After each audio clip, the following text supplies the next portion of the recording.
Hi, it's Maria from Still Dreaming Homestead. Glad to be back with you, but I have some more news that to me was disturbing. I don't know if it will be to you or not. I did some fact checking and found out this is true. I couldn't imagine it, but I'm going to share it with you, and then it's up to you to go ahead and fact check it too, to make sure that what I found out is right, and then make the decision for yourself whether you think it's okay or you want to change your use on this product if you use it. So I was on the internet the other day and a YouTube came up, and this guy was claiming that cooking sprays, the oils like Pam and there's a lot of other brands, were not using compressed air as their propellant. Now, I had always thought that they were, and I have used these very often since the very early 70s. That's when fat was really demonized, and so we had to do everything we could to lower our fat intake. And it seemed reasonable to me at the time. It seemed reasonable to me even recently. But when he did research and then I checked it, they are not using compressed air. I guess compressed air really doesn't make propellant after all. What is used in them is butane or propane. I don't like the idea that for many years, before I would make my kids some pancakes, say, I would spray the pan and I would give them this thinking I was doing a good thing. And they were getting some of this gas, toxic gas. So as I was doing research, I came up across where the food companies were trying to prove that it's really not harmful. And this is up to you to decide, what is acceptable to you, what you think could be harmful. So this guy did additional studying. I don't remember who he was, I'm sorry.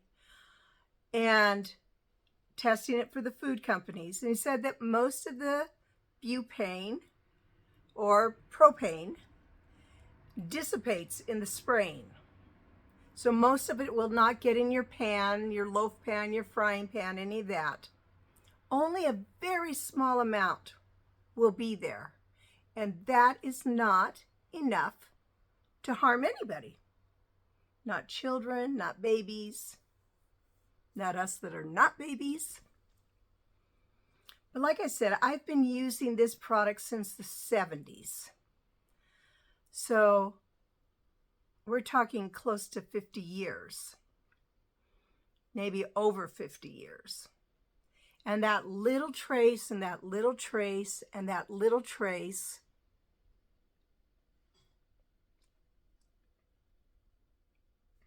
I think maybe builds up.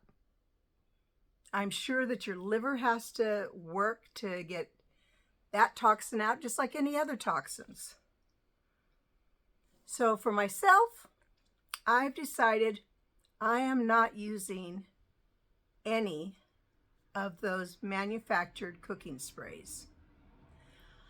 I will go back to a mister, and it's usually a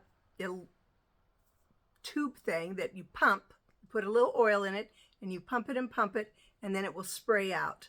Now, it doesn't work as good as the aerosol cans, but I will either use that or I will just oil the pans using a little cloth or my fingers. I think that's a better choice for me.